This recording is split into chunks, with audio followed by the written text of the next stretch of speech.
चारों तरफ अंधेरा छाया हुआ था। श्रेया वहां से भागने की कोशिश कर रही थी, लेकिन भागती कहां से? वहां दूर दूर तक सिर्फ अंधेरा नजर आ रहा था। अचानक किसी ने उसके कंधे पर हाथ रखा और उसने कांपते हुए पलट कर देखा। एक बहुत ही डरावनी लड़की उसके सामने खड़ी थी। उसका आधा चेहरा चाकुओं के हमले से जख्मी था, पेट से भी खून निकल रहा था, आंखें लाल चमक रही थी।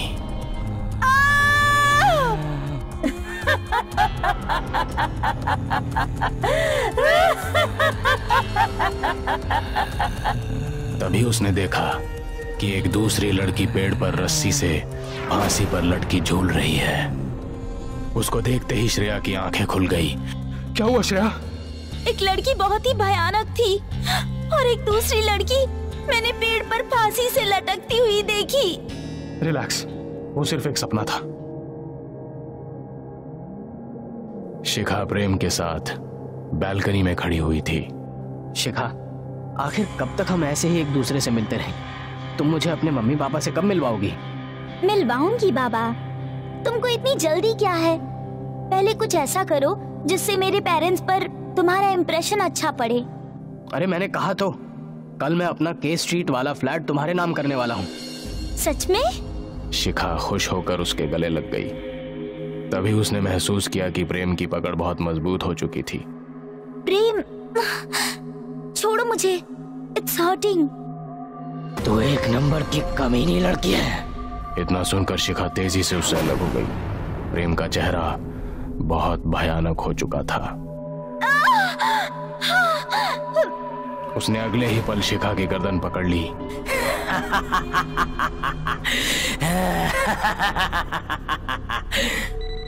सुबह मोबाइल की रिंग सुनकर रिहान और श्रेया की आंख खुल गई। हाँ बोलो तलपड़े। सर, जंगल में एक लाश पड़ी फांसी पर लटकी हुई पाई गई है। मैंने उसका फोटो आपको भेज दिया है, आप जल्दी से यहाँ आ जाइए। ये सुनकर रिहान ने कॉल कट कर दिया और जैसे ही उसने फोटो ओपन किया, श्रेया उसको देखते ही पहचान गई। ये वही लड़की है जिसको मैंने सपने में देखा था, ठीक इसी तरह पेड़ पर लटकते हुए। अरे ये तो बहुत ही अजीब बात है। मैं आज ही अपनी फ्रेंड प्रियंका से बात करता हूँ। वो पैरानॉर्मल सोसाइटी की मेंबर है, वो इस मैटर में हमारी मदद कर सकती है। रिहान ने उसी टाइम प्रियंका को कॉल करके सब कुछ बता दिया और उसने अगले दिन उनके घर आने के लिए कह दिया। उस रात भी श्रेया को फिर से एक सपना दिखाई दिया।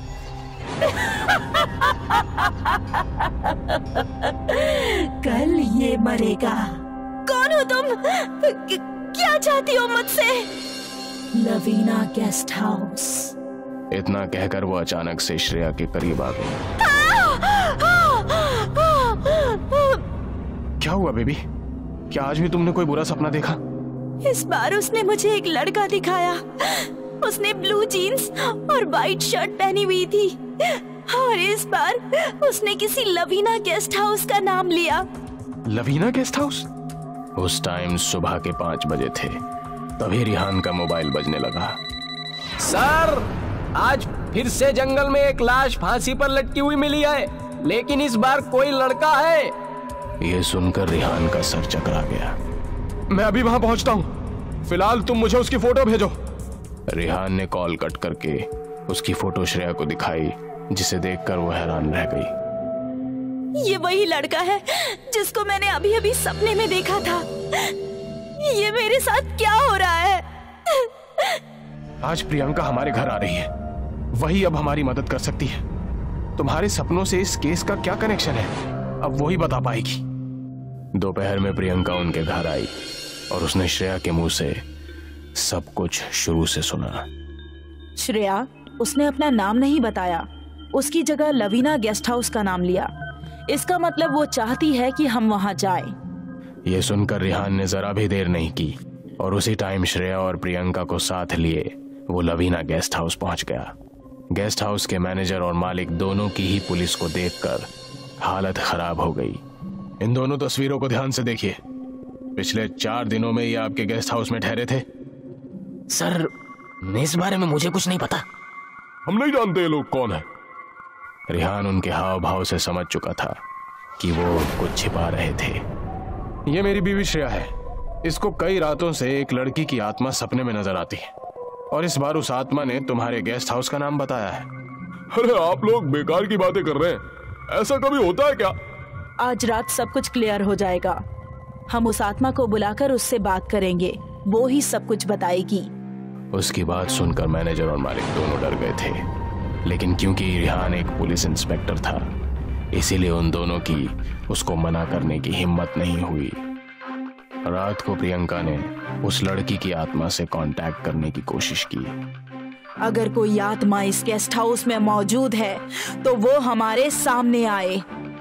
उसने कई बार इस तरह से उसको पुकारा और तभी वो भयानक लड़की सबकी आंखों के सामने आ गई।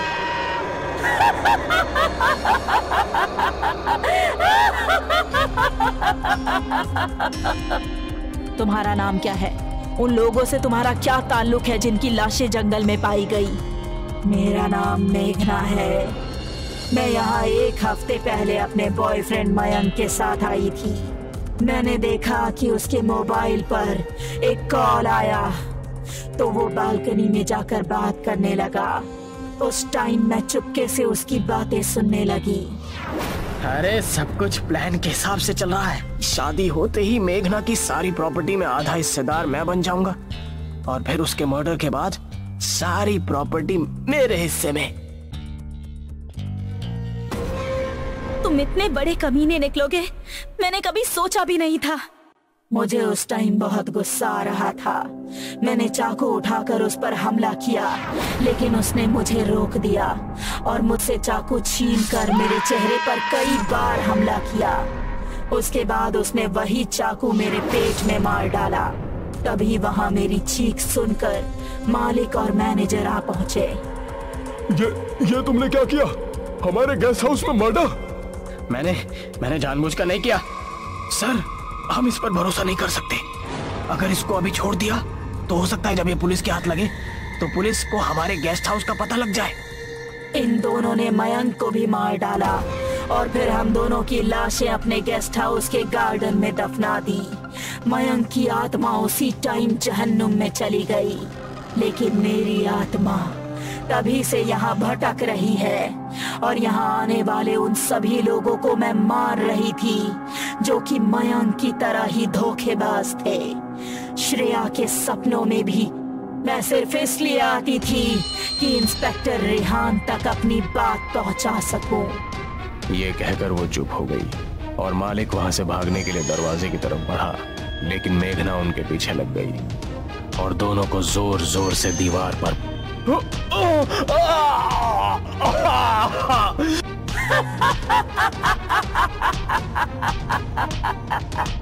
उसने दोनों को छोड़ दिया।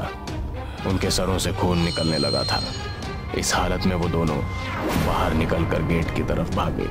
मेघना की आत्मा हवा में उड़ी और उन दोनों को भी हवा में उठाकर गेट की तरफ तेजी से बढ़ने लगी। अब वो गेट के ठीक ऊपर थी।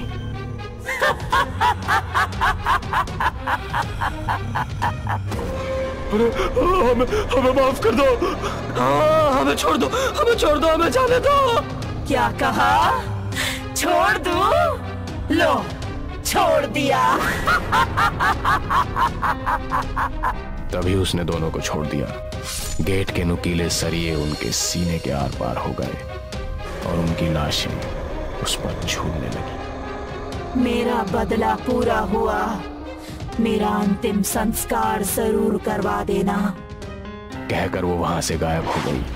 रेहान ने उसी रात अपनी टीम को बुलाकर मेघना की लाश को गार्डन से निकलवाया और उसका अंतिम संस्कार करवा दिया।